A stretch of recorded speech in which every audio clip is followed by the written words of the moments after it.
এই মুহূর্তে যে খবরের দিকে নজর রাখবো অনেকটাই চাঞ্চল্যকর খবর। জাফরাবাদ গ্রামের জনসাধারণের বিক্ষোভ, আর এই বিক্ষোভে উত্তাল হলো জাফরাবাদ এলাকা। জাফরাবাদ গ্রামের গ্রামবাসীদের অভিযোগ তৃণমূল কংগ্রেসের দিকে। তারা সরাসরি অভিযোগ করেন তৃণমূল কংগ্রেসের দিকে। গ্রামবাসীরা সংবাদ মাধ্যমের সামনে জানান যে আমরা কোনো দিনও ভোট দিতে পারি না। আমরা ভোট দিতে গেলে তৃণমূল কংগ্রেসের লোকজন হাসুয়া, লাঠি, পাসলি নিয়ে আমাদেরকে তাড়া করে। গত পঞ্চায়েত নির্বাচনে আমরা এইভাবে তাড়া খেয়ে পালিয়ে এসেছি। যখনই নির্বাচন আসে সবাই ভোট দেয়, ভালো লাগে, কিন্তু আমরা এই গণতন্ত্র উৎসবে সামিল হতে গেলে এই তাড়া খেয়ে পালিয়ে আসতে হয়। কারণ ভোট দিতে গেলেই আমরাকে তৃণমূল কংগ্রেসের দুষ্কৃতীরা তাড়া করে এবং অকথ্য ভাষায় গালিগালাজ করে। তাই আমরা খুব দুঃখিত। আমরা রানীতলা থানা এবং ভগবানগোলা 2 নম্বর বিডিও অফিস এবং নির্বাচন কমিশনারের কাছে, প্রশাসনের কাছে আবেদন জানাচ্ছি যে আমাদের বুথ সরলপুর গ্রাম পঞ্চায়েতের চকসরলপুর গ্রাম থেকে সরিয়ে জাফরাবাদ গ্রামে করা হোক। তাহলে আমরা শান্তিতে নির্বাচনে অংশগ্রহণ করতে পারব। এই আবেদন জানালেন জাফরাবাদ গ্রামের গ্রামবাসীরা। এই ঘটনাটি ঘটেছে মুর্শিদাবাদ জেলার ভগবানগোলা 2 নম্বর ব্লকের রানীতলা থানার অন্তর্গত সরলপুর গ্রাম পঞ্চায়েতের জাফরাবাদ গ্রামের। তিনারা সংবাদ মাধ্যমের সামনে কে কি বলেছেন বিস্তারিত শোনাবো আপনাদের। এই ভিডিওটি যারা দেখছেন চ্যানেলটি লাইক করবেন, শেয়ার করবেন আর সাবস্ক্রাইব করবেন। আই লাভ মাই ইন্ডিয়া, মেরা ভারত মহান। চকসরলপুরে আমরা ভোট দিতে যাব না। কেন? আমাদের স্বামীরা, আমাদের ছেলেরা মার খেয়ে আসে, অনেক ক্ষয়ক্ষতি হয়ে যায়, রক্তপাত ঝরে, আমরা ভোট দিতে যেতে পারি না। কারা মারে? ওই চকসরলপুরের লোক বিরোধীরা যারা থাকে, আমাদের এখানে কোনো প্রার্থী যেতে দেয় না। আচ্ছা, ওরা বলতে কোন দল, কোন দলের লোক? ওরা হলো টিএমসি দল, তৃণমূলের। এই মাথা ফাটিয়ে রক্তাক্ত করে, কার 4-5টা সেলাই পরে হসপিটালে ভর্তি থাকে, সেই মুহূর্তে কাউকে পায় না। পুলিশ প্রশাসন আমাদের কাছে এসে আশ্রয় দেয় না। পুলিশও বলে না যে চলো তোমাদেরকে আমরা ভোট দিয়ে নিয়েছি।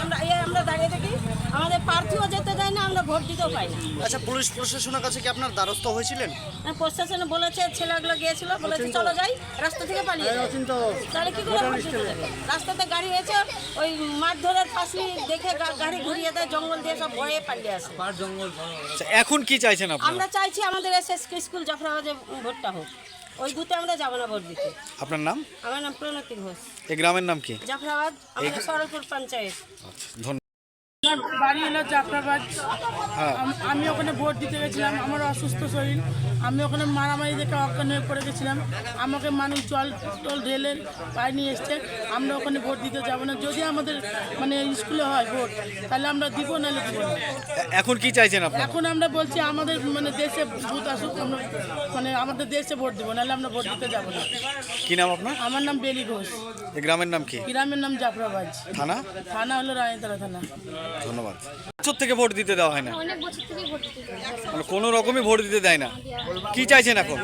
চাই যে ভোটটা আমাদের এখানে হয়, আমরা শান্তিভাবে ভোট দিতে পারি। এখানটায় আমরা তো রাজঘাটে করে কোনো ভোট দিতে পারবো না। কি নাম আপনার? এই গ্রামের নাম কি?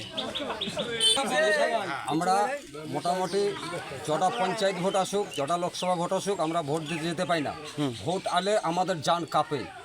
আমার স্ত্রী যাবে, আমার মা যাবে, আমার বোন যাবে, তারা যে সুস্থভাবে ভোট দিয়ে বাড়ি আসবে এরকম কোনো সুস্থ ব্যবস্থা নাই। ভোট যখনই আসবে তখনই ভাববে যে আমরা কিভাবে ভোট দিতে যাব কি যাব না, চিন্তা ভাবনা করতে করতে কেউ যায়, কেউ মাঠে থেকে ঘুরে আসে, কেউ রাস্তা থেকে ঘুরে আসে। আমরা যেমন 6 জন টুকটুকিতে গেছিলাম ভোট দিতে, পঞ্চায়েত ভোট দিতে যেছি, পাটের জমি থেকে বেড়ে ওরা 6 জন দাঁড়ালো পাসলি লাঠি নিয়ে। সেটা কারা দাঁড়িয়েছিল? সেটা টিএমসির লোক এবং কলোনি পাড়ার লোক। আচ্ছা, আমার ভাইয়ের সাথে কিছুক্ষণ তর্ক বিতর্ক হয়, আমরা দেখলাম যে পারবো না, তখন আমরা ঘুরিয়ে টুকটুকি রিটার্ন নিয়ে চলে আসি। টুকটুকি রিটার্ন নিয়ে চলে আসার পরে একটুখানি আগিয়ে গিয়ে থানার গাড়ি যায়। থানার গাড়িকে বলা হয়, অনুরোধ করা হয়, তারা বলে যে আপনারা আসেন, আমরা দেখছি। আমরা গাড়ি ঘোরাচ্ছি, থানার গাড়ি চলে গেল বুথে, একটুখানি দূরে বুথ ওরার আবার পাটের জমি থেকে বেরোকে গাড়ি গেল। আমরা জানের ভয়ে আমরা চলে এলাম বাড়ি। আচ্ছা, শাসক দল সেই মুহূর্তে যারা মানে লাঠি পাসলি নিয়ে যারা দাঁড়িয়ে ছিল, পুলিশ প্রশাসন থাকার সত্ত্বে তারা ছিল না সেখানে, তাই তো? না, পুলিশ যখন গাড়ি এসেছিল তখন ওরা নিচে নেমে গেল, পাটের জমি নিচে নেমে গেছে ওরা। তারপর পুলিশ চলে গেল আবার ঘিরে নিল। আবার এসে ঘিরে নিল। তাহলে পুলিশ আমাদেরকে প্রোটেকশন দিল, কর্তৃক দিল, প্রোটেকশনটা কতটুকু দিল? আচ্ছা এখানে যতটুকু ছিল এখানে ততটুকু যেটা বলছেন যে পুলিশ প্রশাসন, আচ্ছা এই পুলিশ প্রশাসন কি আপনাদেরকে কি কোনো সহযোগিতা করেছে? আমাদেরকে ইলেকশনের সহযোগিতা সময়- করা বলতে কি, যতটুকু আমাদের কাছে ছিল ততটুকুই সহযোগিতা আমরা পেয়েছি, সাহস পেয়েছি। পুলিশের গাড়ি বেড়ে গেছে, আবার আমাদেরকে ঘিরে নিল। তারপরে আমরা কিন্তু আর থানা যাইনি, কারণ ছিল না যে আমরা দেখলাম যে গাড়ি থেকে সামনে থেকে আমাদেরকে তখন প্রশাসন গাইড করতে পারলো না, তাহলে আমরা থানা গিয়ে আর কী করবো? আমরা জান হারাবো? আমার স্ত্রী পড়ে গেছিল, তার উপর দিয়ে 5 থেকে 6 জন পা দিয়ে লাথিয়ে ডলে দিয়ে চলে গেছে। ওখান থেকে নিয়ে এসে হসপিটাল নিয়ে যাওয়া হয়। হসপিটাল নিয়ে যাওয়ার পরে ওখানে জল টল ঢেলে সুস্থ করেছে, তবে গ্রামের লোক সুস্থ করেছে। এখন কথা বলবো না, বারবার এরকম। সুস্থ করার পর হসপিটাল নেওয়া হয়েছে, হসপিটাল লেগে তাকে সুস্থ করে বাড়ি নিয়ে আসা হয়েছে। আমি সাধারণ হ্যান্ডিক্যাপ মানুষ, আমরা দিন খাটি দিন খাই। এই ভোট এলে পরে যে ভোটের দায়ে গিয়ে আমার স্ত্রী আমার ছেলে গিয়ে ওখানে মার্ডার হবে, তার দায়ে খুন করবে আর সমস্ত কিছু খরচ করতে হবে আমাকে, এই জন্য আমরা ভোট দিতে যেতে পারবো না। আমরা চাইছি আমাদের গ্রামে বুথ যদি হয় আমাদের এসএসকে স্কুলে, তাইলে আমরা ভোট দিব, নাহলে ভোট আমরা দিব না। আপনার নাম পরিচয়? নীতিশ মণ্ডল, এই গ্রামের নাম? গ্রামের নাম জাফরাবাদ। আমাদের বিক্ষোভ বলতে আমাদের যে জাফরাবাদ গ্রামের ফলপুর 500 গ্রাম ফলপুরে বুথ আছে, কিন্তু সেই বুথের আমাদের এখান থেকে মাঠ পেরিয়ে ভোট দিতে হয়। ওখানকার যে টিএমসি পার্টির যে নেতারা, তারা কোনো মতে আমাদেরকে ভোট দিতে যেতে দেয় না। প্লাস টিএমসি বাদে আদার্স ওরা চায় যে আমরাই দিব ভোট, কিন্তু আমাদের কোনো ঘোষপাড়ার লোক একটা ভোট দিতে পাবে না, মেন উদ্দেশ্য। আর ওরা চায় যে ওরা যদি না আসে তাহলে আমাদের হয়ে যাবে সব। কিন্তু আমাদের উদ্দেশ্য যে আমাদের স্কুল আছে আমাদের গ্রামে 500+ ভোট, ওদের তো সামান্য যে 120 থেকে 30টা ভোট। আমাদের চাই যে আমাদের ভোট যেন আমাদের স্কুলে আসে। কি নাম আপনার? আমার নাম অচিন্ত মণ্ডল, আমি এই বুথের সভাপতি। এই গ্রামের নাম? ভোট বিগত বিধানসভা ভোট আমরা কোনো ভোটেই আমরা ভোট দিতে পারি না। আমরা এই গ্রামের সবাই বিজেপি সমর্থিত ভোট, তার জন্য আমরা সেখানে গিয়ে আমাদেরকে তৃণমূল দূষিত কিছু গন্ডা বাহিনী আমাদেরকে সেখান থেকে তাড়া ধরে, তার জন্য সেখান থেকে আমাদেরকে কেউ ভোট দিতে পারে না। আমরা চাই বিধানসভা এবং লোকসভা ভোট একত্রিতভাবে আমরা সংযুক্তভাবে সন্তুষ্টভাবে যদি দিতে পারি, তার জন্য নির্বাচন কমিশনের কাছে আমাদের একটাই আবেদন, যেন আমরা সন্তুষ্টভাবে এই নির্বাচনে সঠিকভাবে ভোটদান করতে পারি। আর তার সঙ্গে একটা আবেদন, আমরা 180 নম্বরের ভোটদাতা, 180 নম্বরের ভোটদাতা, তার জন্য আমাদের সেখান থেকে ভোট কেন্দ্রটা সরিয়ে নিয়ে এসে জাফরাবাদ এসএসকে স্কুলে ভোট কেন্দ্রটা হওয়ার জন্য আবেদন জানাচ্ছি। নির্বাচন কমিশনার প্লাস আমাদের বিডিও সাহেব যেন সেটা একটু দান খতিয়ে দেখতে পারে।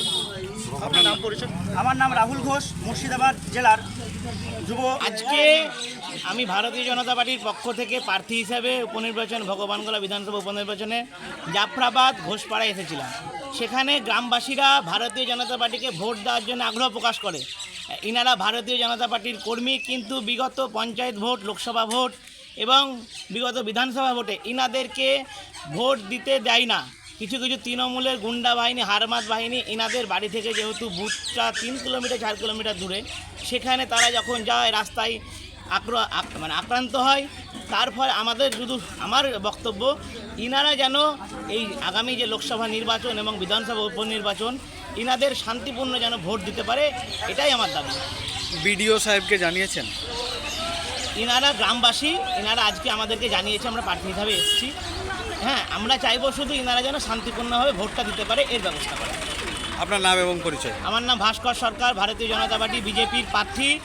সংসদ চকসরপুর 180 নম্বর জাফরাবাদ যে বুথ আমাদের আছে, বুঝলেন, জাফরাবাদ সংসদ, অথচ চকসরপুর আমাদের গ্রামে স্কুল যখন ছিল না, সেই সময় চকসরপুর স্কুল হয়েছিল, তার জন্য চকসরপুরে সংসদ নামে ওরা বিট করেছে। কিন্তু অ্যাকচুয়ালি সংসদ হয়েছে জাফরাবাদ, বুঝলেন। আমাদের বুথে স্কুল ভোটটা হয় একান্ত দরকার স্কুলে, কিন্তু সেটা ওরা হতে দেয় না, পার্টির বলে, বুঝলেন, ক্ষমতার বলে। কিন্তু আমরা এই জাফরাবাদ সংসদের লোক চকসরপুরে আমরা ভোট দিতে যাই, কিন্তু সরলপুর মাঝে যে একটা সংসদ সরলপুর, সেই সংসদের উপর দিয়ে যেতে হয় 3 কিলোমিটার থেকে 4 কিলোমিটার দূর ঘুরে, বুঝলেন। তাহলে এই দেশের যে মানুষ, তারা নিরাপত্তা পায় না কোনো রকম পুলিশ প্রশাসনের। তাহলে এই ভারতের মানুষ কী করে এখন ভোট দিতে হবে বলেন? আচ্ছা আজকে যে বিক্ষোভটা আর আজকে হচ্ছে জাফরাবাদ চকসলপুর যে স্কুলটা আমরা যে ভোট স্কুলে ভোট হয় 180 নম্বর যে স্কুল, সেই স্কুলের চারিদিকে হচ্ছে তৃণমূল গুন্ডা বাহিনীদের বাড়ি, মধ্যবর্তী জায়গায় হচ্ছে স্কুল, বুঝলেন, চারিদিকে ওদের বাড়ি। এখন আপনারা সেই কি সময় চাইছেন? স্কুলের ছাদের উপর, ওদের বাড়ির ছাদের উপর অস্ত্র শস্ত্র ইট কাঠ সমস্ত কিছু ওরা রেডি করে রাখে। যখন জাফরাবাদের লোক ভোট দিতে যায় সেই সময় থেকে ওরা শুরু করে দেয় মস্তানি, মারপিট, লাইনের আর মানুষকে ছন্নভন্ন করে দেয়। তো এটা নিয়ে প্লাস আপনারা হচ্ছে কি মানুষ চাইছেন? দৌড়ে পালাতে গিয়ে ওদের বাড়ি থেকে ঢুকে তো ওরা মা বহিনদেরকে যাচ্ছে তাই ভাষায় অশ্লীল ভাষায় কথা বলে। আচ্ছা এখন আপনারা কি চাইছেন? প্লাস হচ্ছে কত বাচ্চা ছেলে পর্যন্ত এখন খাম হয়েছে, মোটর সাইকেল পর্যন্ত ভেঙে চলে দিয়েছে ওরা।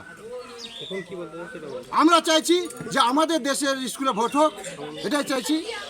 আর জাফরাবাদের লোক আমরা বিধানসভা লোকসভা কোনো ভোটই আমরা দিতে যাব না। আমাদের জাফরাবাদের বুথ, জাফরাবাদের স্কুলেই ভোটটা হোক, আচ্ছা এটাই আমাদের বক্তব্য। নাম পরিচয়? আমার নাম হচ্ছে অসিত কুমার মণ্ডল, গ্রামের নাম জাফরাবাদ অঞ্চল